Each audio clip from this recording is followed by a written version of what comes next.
En el nombre del Padre, del Hijo y del Espíritu Santo. Amén. Teología del cuerpo del Papa San Juan Pablo II, bloque 17. El etos de la redención del cuerpo. Sección 47.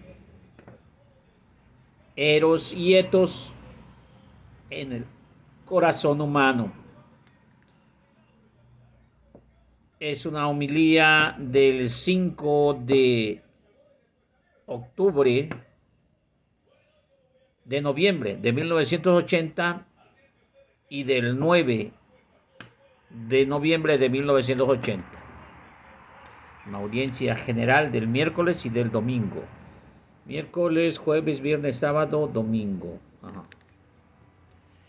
El curso de nuestras reflexiones, número 1, sobre el enunciado de Cristo en el Sermón de la Montaña, en el que Él, refiriéndose al mandamiento, no adulterarás, compara la concupiscencia, la mirada concupiscente, con el adulterio cometido en el corazón. Tratamos de responder a las preguntas: ¿estas palabras solamente acusan al corazón humano o son, ante todo, una llamada que se dirige? Se entiende que es una llamada de carácter ético, una llamada importante, esencial para que el mismo etos del Evangelio respondemos de dichas palabras como sobre todo una llamada. Intentamos hacer nuestras reflexiones a los itinerarios que se recorren en el ámbito de la conciencia de los hombres contemporáneos. Ya en el precedente ciclo de nuestras consideraciones hemos aludido al eros, y este término griego que pasó a la mitología de la filosofía, luego del lenguaje literario y finalmente a la lengua vulgar, al contrario de la palabra ethos, resulta extraño y reconocido el lenguaje bíblico. Si en el presente análisis de los textos bíblicos empleamos el término ethos, familiar a los 70 y a los nuevos y al del Nuevo Testamento, le hacemos un motivo de significado general que ha adquirido en la filosofía y en la teología, abrazando con su contenido las complejas esferas del bien y del mal, que dependen de la voluntad humana y están sometidas a las leyes de la conciencia y de la sensualidad del corazón humano. El término eros, además de ser nombre propio para el personaje mitológico, tiene los escritos de Platón de significado filosófico.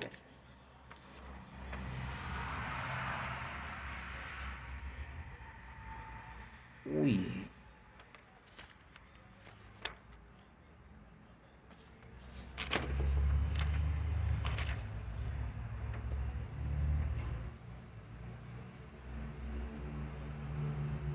Bueno, no veo dónde están esos puntos a meditar.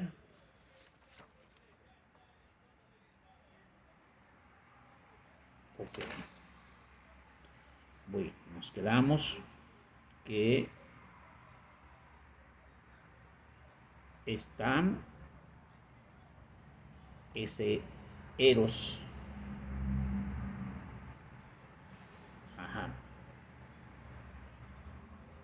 Si en el presente análisis de los textos bíblicos empleamos el término ethos, familiar a los 70s, y el Nuevo Testamento, lo hacemos con motivo del significado general de que ha adquirido con la filosofía y teología, abrazando en el contenido complejas de las esferas del bien y del mal, y que dependen de la voluntad humana y están sometidas a las leyes de la conciencia y de la sensibilidad del corazón humano. En el término eros, además de ser nombre apropiado al personaje mitológico, el término eros están escritos por Platón un significado filosófico. que parece ser diferente al significado común de incluso de que ordinariamente se le atribuye a la literatura. Obviamente, e incluso del que ordinariamente se le atribuye en la literatura, debemos tomar aquí estas consideraciones en la amplia gama del significado que se diferencian entre los cientos de matices en los que se refiere tanto el personaje mitológico como el contenido filosófico, sobre todo en el punto de vista somático. Se refiere al atributo del cuerpo humano, somático o sexual, teniendo en cuenta la gama amplia de los significados que conviene valorar de modo también diferenciado a lo que es la relación con el eros. Punto número 2. Según Platón, el eros representa la fuerza interior que arrastra al hombre hacia todo lo que es bueno, verdadero y bello. Esta atracción indica tal caso a la intensidad de un acto subjetivo del espíritu humano. En cambio, en el significado común como también en la literatura, esta atracción parece ser, ante todo, la naturaleza sexual. Suscita la recíproca tendencia de ambos, de hombres, de la mujer, en el acercamiento a la unión de los cuerpos, a esa unión en la que se habla Génesis capítulo 2. Se trata aquí de responder a la pregunta de si el eros connota el mismo significado que tiene la narración bíblica, sobre todo en Génesis capítulo 2, versos 23-25, que indudablemente atestigua la recíproca atracción y la llamada perenne de la persona humana a través de la masculinidad y la feminidad. A esta unidad en la que la carne, que realiza la comunión de las personas, precisamente por esta interpretación del eros y a la que su relación con el ethos adquiere importancia fundamental, también al modo que intentamos en la concupiscencia de que se habla en el Sermón de la Montaña. Número 3. Se trata de algún modo de distinguir el valor de las investigaciones científicas en este campo, sino que también se refiere al llamar la atención sobre el peligro de la tendencia reductoria y exclusiva. Ahora bien, en el sentido psicológico y sexuológico, la concupiscencia indica la intención intensiva, subjetiva, de la tendencia del objeto con motivo a su valor sexual.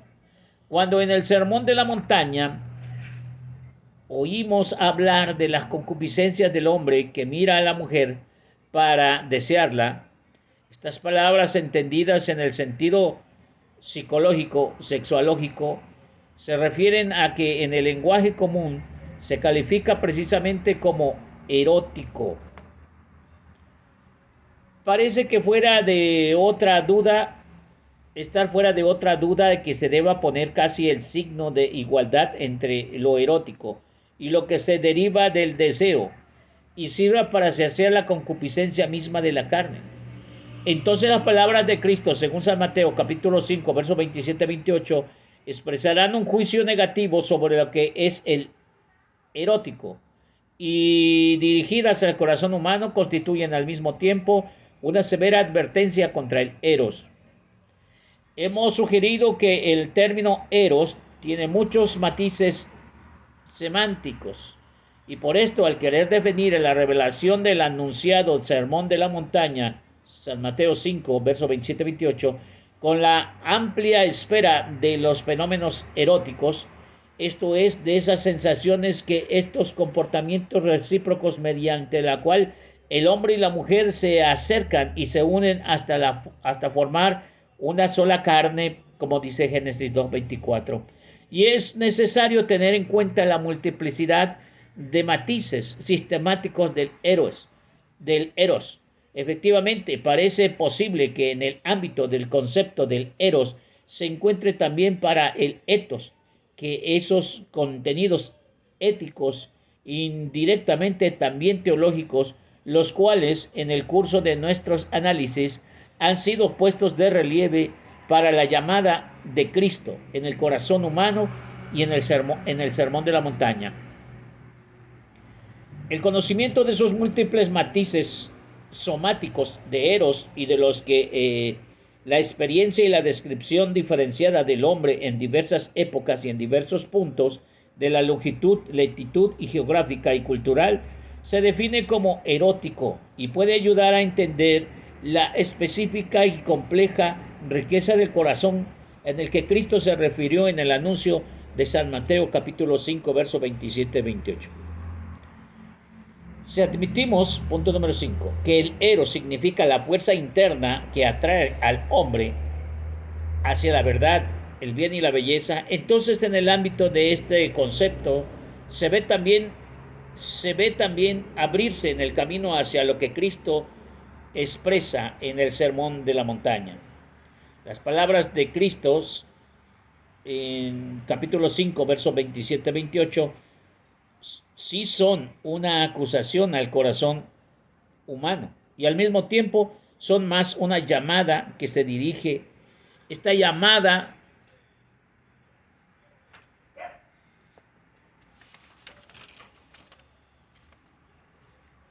es categoría propia del etos, de la redención, de la llamada a lo que es verdadero, bueno y bello. Significa al mismo tiempo en el etos de la redención la necesidad de vencer lo que se deriva de la triple concupiscencia. Significa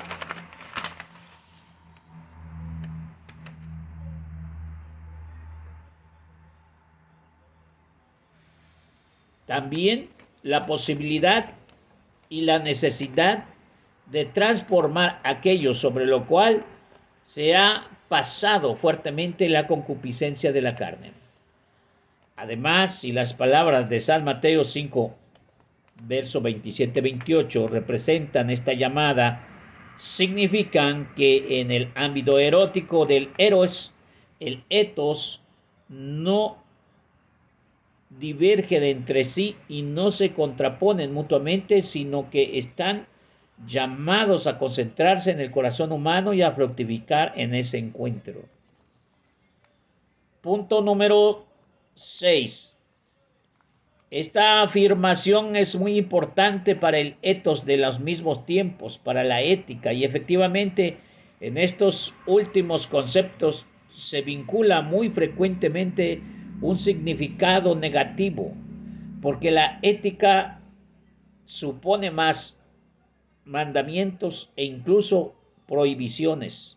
De ordinario somos procesos a considerar las palabras del Sermón de la Montaña, donde la concupiscencia sobre al mirar por desear exclusivamente como una prohibición en la esfera del eros, y muy frecuentemente lo contemplamos solo en esa comprensión sin tratar de descubrir los valores realmente profundos y esenciales que es la prohibición, y encierra, es decir, asegura, no solamente los protege, sino que los hace también accesibles y los libera si aprendemos a abrir nuestro corazón hacia ellos. En el Sermón de la Montaña, Cristo nos enseña y dirige el corazón del hombre hacia estos valores. Ahora sí encontramos las notas que habíamos dicho hace rato, la filosofía de Platón. Platón, que es un hombre situado en el mundo de los sentidos y en el mundo de las ideas, tiene el sentido de pasar del primero al segundo. Y en el banquete Platón describe las etapas del influjo del eros. Este eleva el espíritu del hombre de la belleza de un cuerpo singular de todos los cuerpos, por lo tanto, la belleza de la ciencia y finalmente a la misma idea de la belleza. Un libro llamado El banquete, página 2211. Eros es puramente humano, no es ni puramente humano, ni tampoco es divino. es algo intermedio. Daimonion, intermediario. Su principal característica es la aspiración y el deseo permanente.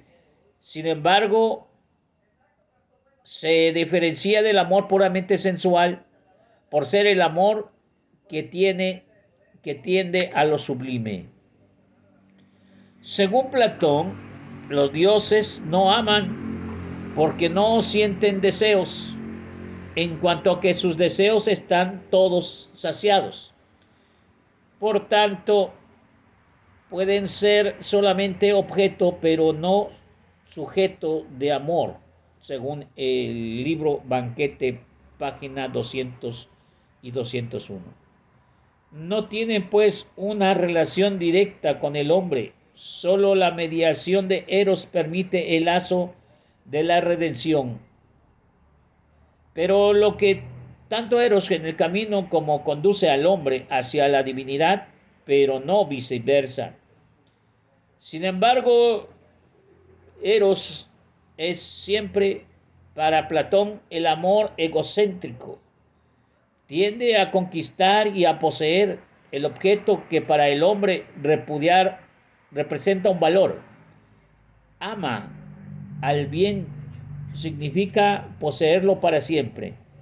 El amor es, por lo tanto, siempre un deseo de inmortalidad y también ese demuestra el carácter egocéntrico del Eros. Para Platón, Eros es un paso de la ciencia más elemental a la más profunda. Es la aspiración a pasar de lo que no es y trata del mal a lo que existe en plenitud, que es el bien. He dicho. Bueno, aquí el Papa en 3 puntos, en 3 secciones, sección 47, sección 48 y sección 49, nos va a estar hablando de lo que es el etos de la redención del cuerpo. ¿Y qué cosa es el etos? Ya recordando un poco, ¿qué cosa es el etos? El etos es la forma en que se hacen las cosas, como la praxis, la práctica. El etos puede ser simplemente teoría, pero también puede ser praxis o práctica. El punto 1 dice que pues hay no solo una sola definición del amor. Es necesario que nosotros empezamos a entender qué cosa es el amor. Porque si bien el Evangelio de San Mateo capítulo 5, verso 27-28 nos habla de mirar con malos deseos a una mujer, ahí no hay amor tal cual. Y entonces no estamos hablando de un amor puro o sincero. Se está hablando de un deseo sincero. Y eso sí es grave.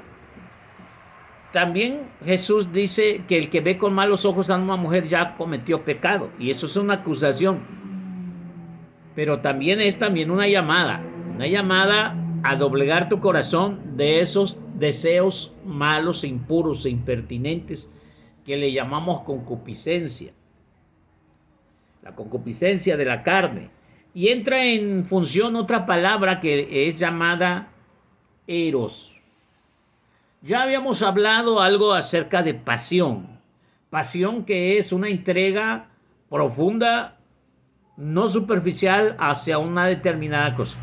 Por ejemplo, pasión al juego, pasión a los videojuegos, pasión al fútbol, pasión al boxeo, pasión a tu trabajo, pasión a una arte. Ahora se atravesará esta palabra pasión, pero cuando un apasionado de sus debilidades, de sus malos deseos, es por eso que se habla de caer en tentación.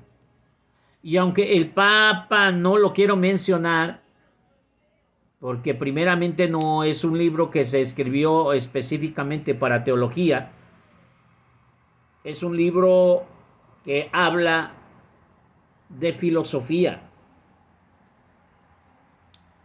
Y por eso no quiere mencionar que esto atenta contra la divinidad. No quiere mencionar también que son vanos deseos que te van a llevar al infierno. Lo hemos mencionado en otras lecciones, en la lección 45, por ejemplo. Pero ni la forma maniqueísta, ni es una forma radical la que intenta Jesús con advertir a aquella persona que ve con malos deseos.